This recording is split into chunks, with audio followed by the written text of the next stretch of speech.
lang po yung ICC. Kasi napakahalaga ng ICC doon sa, hindi lang dahil sa problema ng korupsyon, pero yung problema ng ating soberenya, di ba? Doon nagkaroon ng pagkuha kay Pangulong Duterte, binanggit nyo nga 2023. Ang gusto ko lang malaman, dahil narinig ko to sa isang kwento ninyo, sino yung nandoon sa meeting na nung arestuhin ang Pangulong Duterte sa airport? Sino yung mga nandoon? Yung naka-witness? Sige ho, Sarge. Go ahead.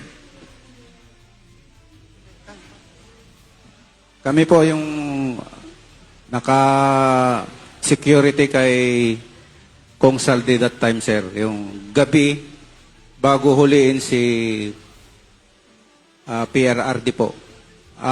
Nag-meeting po sila Kong Saldi sa Unit 8 and 9, Townhouse. Kasama sina former Speaker Romualdez po. Sinong ka-meeting? Saldico. Saldico, former Speaker Martin Romualdez. Romualdez. Yung Chief PNP po, si Marbil, General Marbil. Marbil. Opo. At that time, si General Torre, hindi naman siya Chief PNP pa, di ba? Hindi pa po. Sino pa? Si Chodoro, Gibo, no? Gibo Chodoro. Gibo Chodoro po. Kasama po siya doon. Saka si Trillanes po. Trillanes. 5 lang? Si Dilima pa po. Dilima. Dilima? Leila Dilima. Nandun din po siya. Sino pa? Pinag-uusapan natin nung gabing Yes po, yes sir. kinaumagaan siya inaresto, di ba? Oh, sir. So nung gabi, Nag-meeting po sila doon sa townhouse.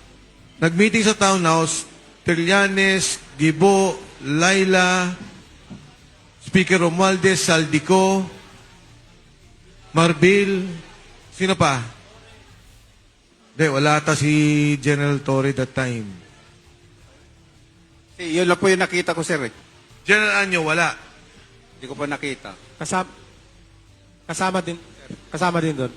General Anyo. Yes, sir. Kayo magkasama Yes, Yes, sir. sir. Yes, sir. nung gabing yon. Kami yung, sir, yung naka-back up kay sir.